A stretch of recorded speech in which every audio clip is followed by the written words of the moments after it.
Chapter 7. Out. It was Saturday evening, 10 days subsequent to the events related in the foregoing chapter. From Harry Clifton's house in Houston Street, at about 10 o'clock came Harry Prince, in company with a well-built, dark, and very handsome young fellow, wearing long black hair and sporting a black mustache of handsome shape and curling ends. He was dressed in a fine blue frock coat, fitting his form like it had grown upon it, the two lower buttons holding it close about his waist. Beneath the coat's lapels, a snow-white vest appeared, and on the full chest of the young man lay a shirt front white as the driven snow, on which blazed two magnificent solitaires, large, white, flashing, exquisite gems.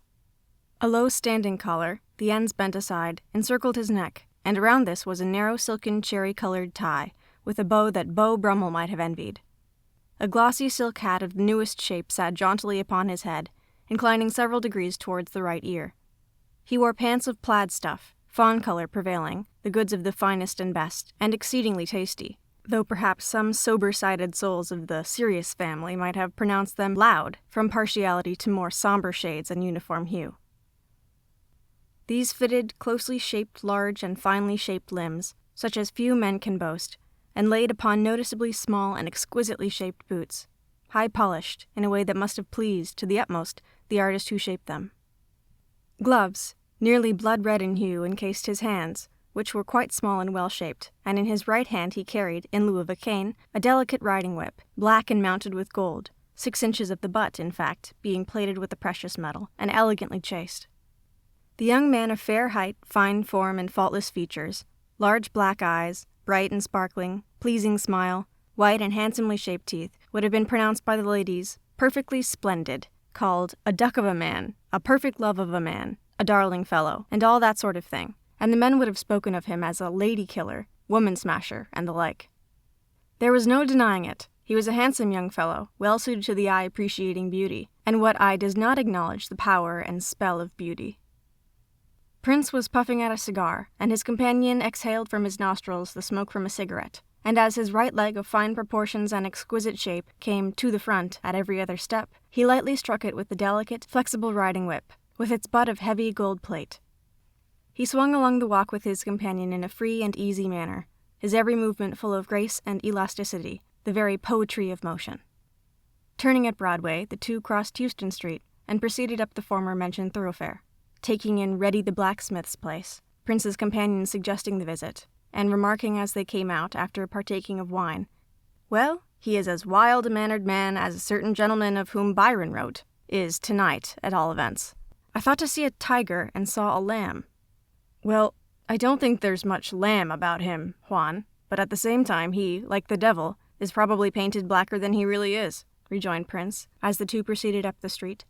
The theaters were pouring out their throngs, and the stages, upward and downward bound, were lying to for a catch, the drivers shouting, "Re-up Broadway, 23rd Street, re-up 4th Avenue, re-down Broadway, Fulton Ferry, all aboard for South Ferry, Astor House this way, whoa, g'lang," while the policemen exercised their lungs by vociferating, "Move on there, you've been here long enough, start up, you've got a load," and like expressions, exercising their arms by applying their whips to the legs of horses if their orders were not complied with immediately. A strong southerly current of humanity was that stemmed by Prince and his friend until reaching the Humpty Dumpty Theater, where the outflowing divided, when they took the northerly current, much stronger than the other, moving with it towards Union Square, meeting with a countercurrent, however, that flowed southward from the 5th Avenue Theater. "Oh my God!" The ekphonesis was a wail of anguish from a breaking heart. "Oh my God!" It was the cry of despair from a hopeless breast, the tones piercing the air more from their intensely agonized accents than from their loudness. Heart-rending they were, and heard, not to be forgotten for a long time. The exclamations came from the lips of a young girl, handsome as a houri, neatly but commonly attired, and who passed the two friends, wringing her hands as she gave utterance.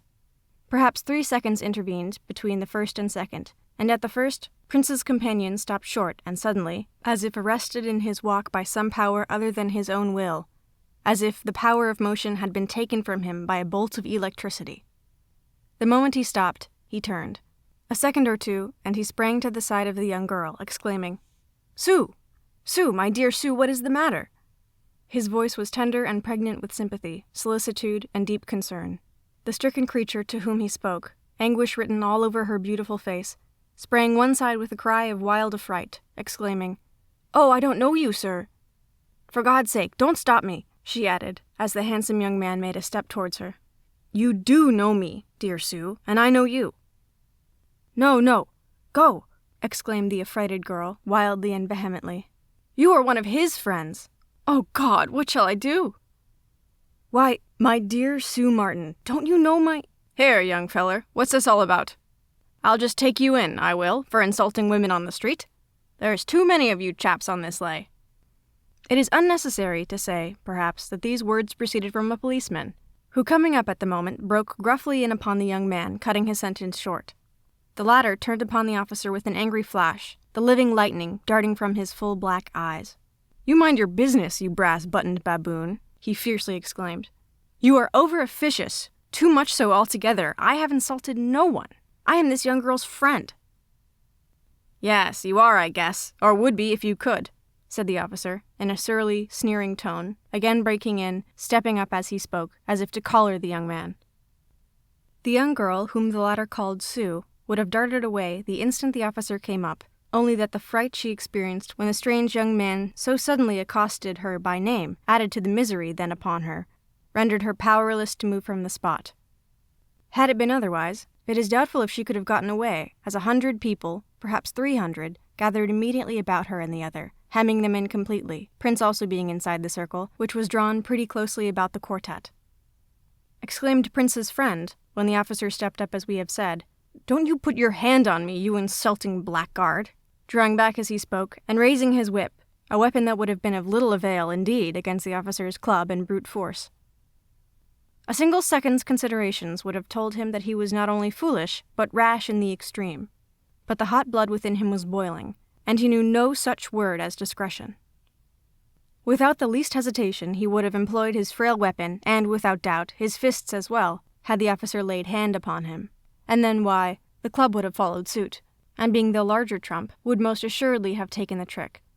Contrary to the custom of the confederated cops, when confronted by a citizen who dares to talk back when insulted by them, the individual member of the Confederation in this instance not only refrained from using his club, but also from putting his hands upon the young man. Why? We don't know. The whip couldn't have scared him, and he knew, of course, that he could have gotten away with his man easy enough when it came to a trial. Perhaps he thought he might be making a mistake, so impressed, maybe, by the young man's rightful resentment and indignation, and his air of conscious innocence, which one base enough to insult a woman could hardly assume successfully in her presence. Maybe the disposition manifested by the crowd, the majority of which, from the remarks uttered, evidently sympathized with the handsome, dashing, spirited, and plucky young fellow, had more or less to do with his letting him alone. Let us be charitable and take this view of it, reader, and not ascribe his remarkable forbearance to fear of the threatening whip, or his reluctance to employ the club, ever ready to be drawn and applied to heads indiscriminately by policemen generally, upon the slightest provocation, and without that, even if they happen to be in the humor for club exercise. Not going for his man when the latter exclaimed against his laying on of hands. The officer did the next best thing, no doubt, taking into consideration the feeling of the crowd, and that was to rap for reinforcements. Prince, who, from the first moment of the officer's appearance, trembled for his friend, from a knowledge, probably, of his spirit, trembled all the more when the latter assumed his defiant and threatening attitude in face of the officer, knowing the penchant of the latter's confreres, as a general thing, to sail in when no particular danger to person or damage to habiliments is to be apprehended. To interfere or not to interfere was the question with him for a moment, and decided then in the affirmative, though fearful of the result of his interference.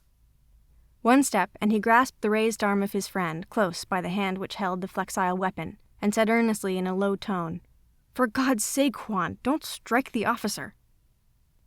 Juan turned upon him his full, flashing eyes, and the fire therein seemed to blaze brighter than before, from the additional fuel this action had added.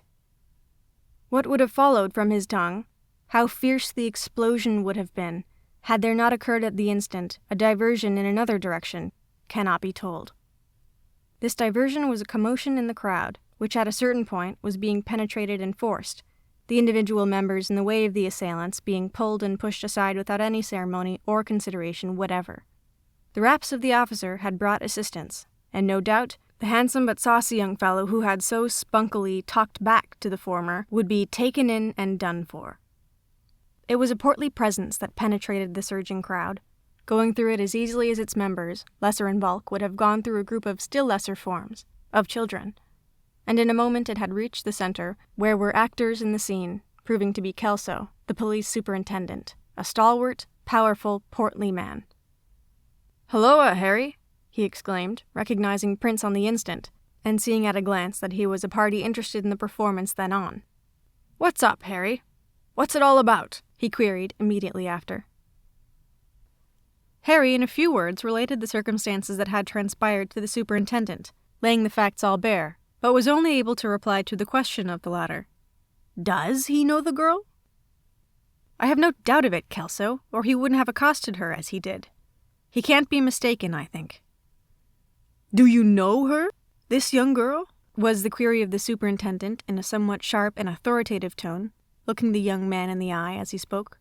"Indeed I do, most assuredly," replied the latter, somewhat emphatically, bowing slightly as he spoke with not a little hauteur. "Do you know him?" questioned the superintendent of the young girl, to whom tears had now come as a partial relief.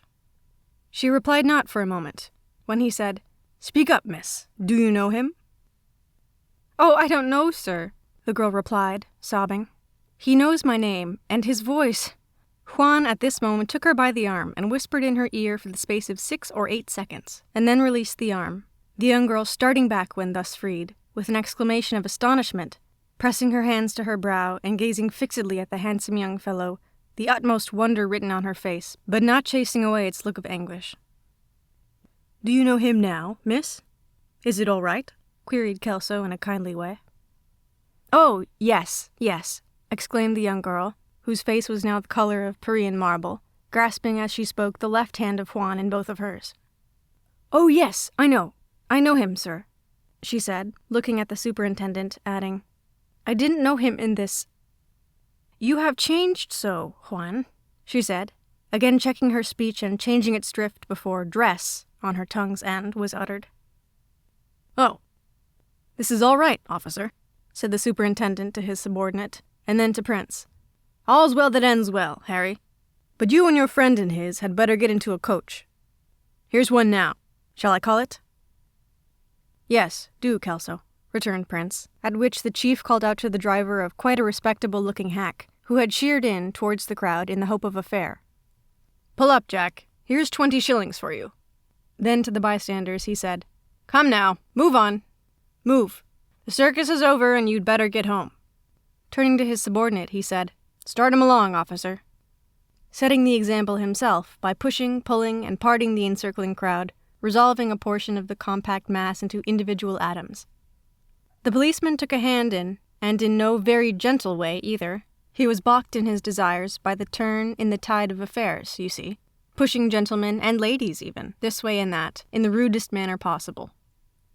He would have gloried in taking in the damned gallus swell and impudent cuss, as he expressed it, but having been euchred by the arrival of his superior, he vented his spleen upon the loiterers, a number of whom had not been over and above complimentary in remarks directed at him, though he knew not of the offenders against him, and consequently against the majesty of the law, from the neutrals, or respecters of his uniform and person. "Damn queer," he muttered as he moved along with the upper current. "Damn queer he should know her so well, and she not know him, just as though a new pair of pants and things would change a feller so. Some bloody thing about it I don't understand."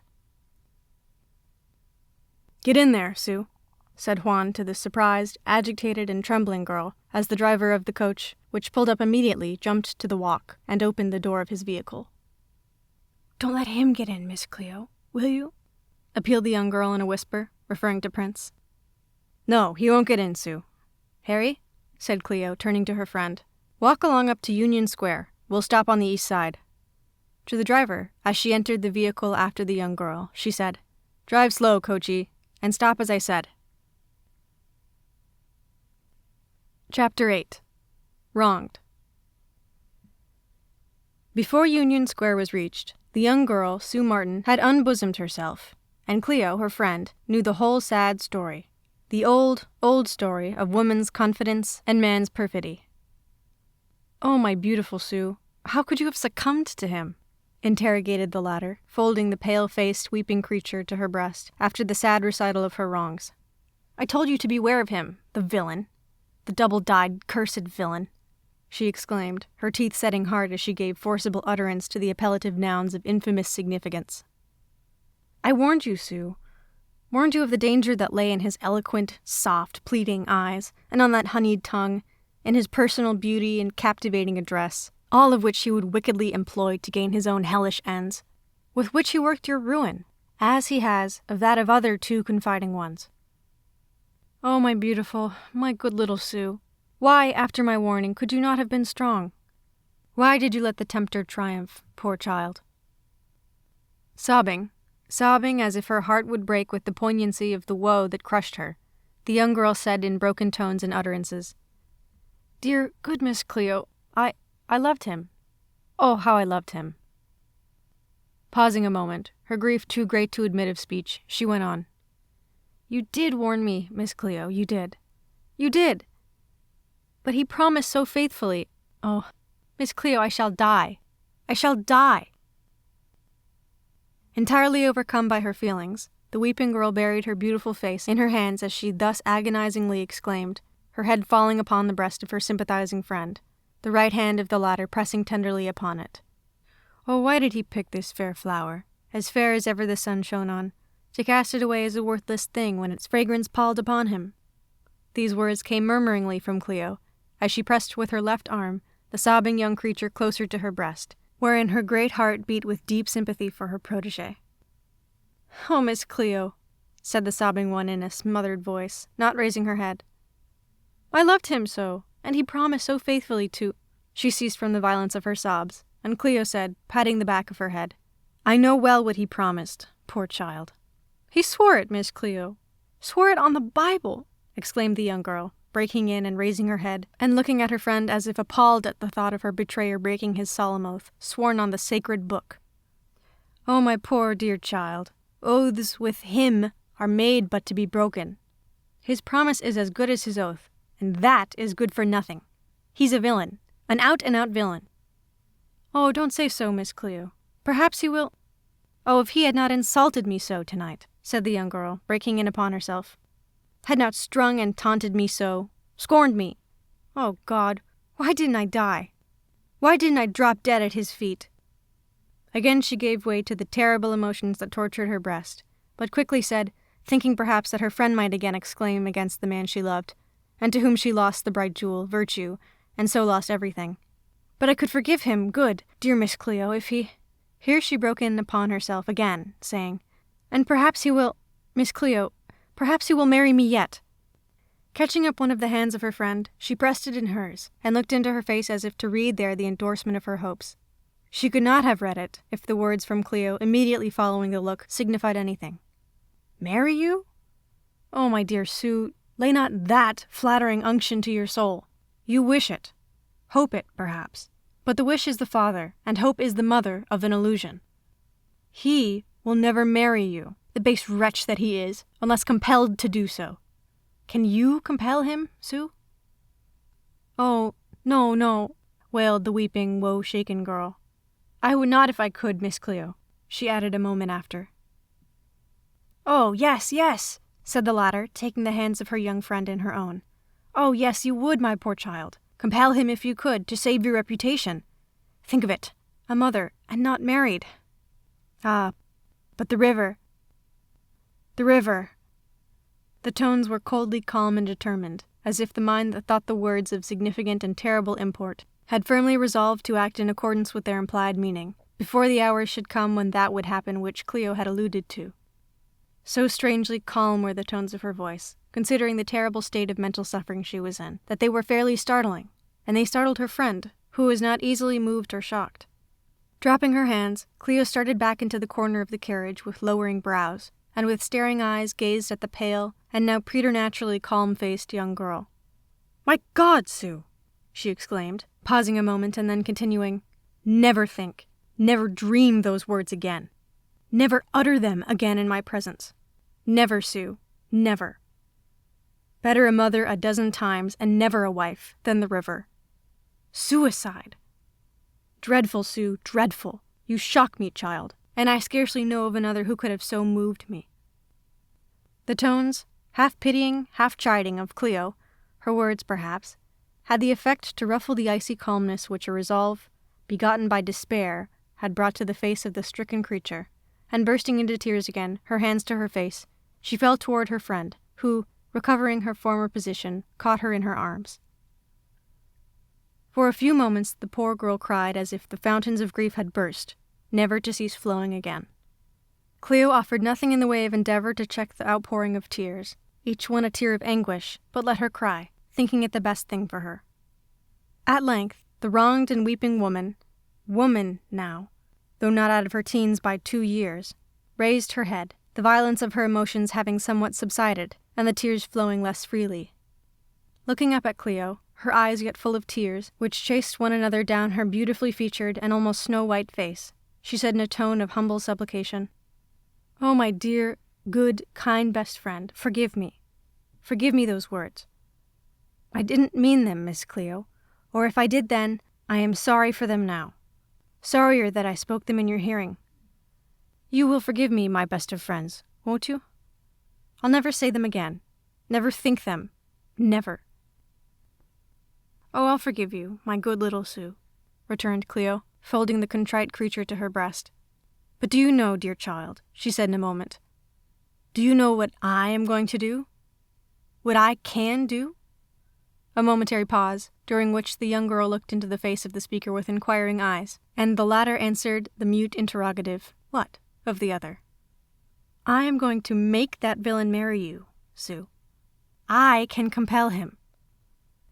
"You?" The betrayed one started back as she spoke, and looked wonderingly into the face of the speaker for a moment, then said, "My dear good friend, I don't ask how, but can you compel him to marry me?" There was something of hope in her tones just then. "I can, my good little Sue." "I will," returned Cleo in a determined tone and with emphasis. Silent for a moment, the other then said, "Oh, but it will be dreadful. Dreadful, Miss Cleo. Oh, I can't—" "But you must, dear child," broke in the other in a firm tone. "You must. I know it will be dreadful, Sue. Dreadful that you should be married to him, the damned villain. May heaven forgive the profanity, but it must be, that your reputation may be saved. You are too good for him, my dear little Sue. Too good. He is too vile a creature to call you wife. But better that than be called his castaway, victim of his lust. Marry you he shall. Be his wife you shall, before or by the coming of Sunday. Not a word, Sue. It must be so, or we part forever. Marry him. Take his, and save your own good name, my child. Then, by the ways that are, and the means you shall not lack for, legally resume your maiden name. Don't live with the wretch a moment. Divorce is easy, and were it not, could be made so with him in the case. I can make it easy." Weeping copiously, the wronged one said, "Oh, Miss Cleo, loving as a mother, kinder than a sister, I will do as you will. You know what is best." "I do, my good little Sue, and would counsel only what is best for you," returned Cleo, pressing the beautiful girl closely to her breast. "Oh, if I had only heeded you, Miss Cleo. But I loved him so. Oh, how I loved him, madly loved him, my God! Why didn't I die before?" A spasm of uncontrollable grief, with which bitter regret was mingled, seized the beautiful girl and held her for a time in close embrace. Moderating at length, she said tearfully and touchingly to her friend, "Don't blame me too much, my best of friends. Don't think me bad. I couldn't resist him. He was strong and I weak. Not bad. He prevailed and I fell. Don't blame me, Miss Cleo, I couldn't help it. Don't look upon me as a vile thing to be loathed. Don't cast me out from your heart, off from yourself, will you, Miss Cleo? My best and best-loved friend."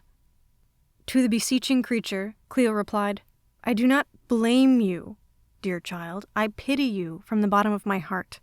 You are as near and dear to me as ever, dear Sue, and shall be, while you are the good little creature you are.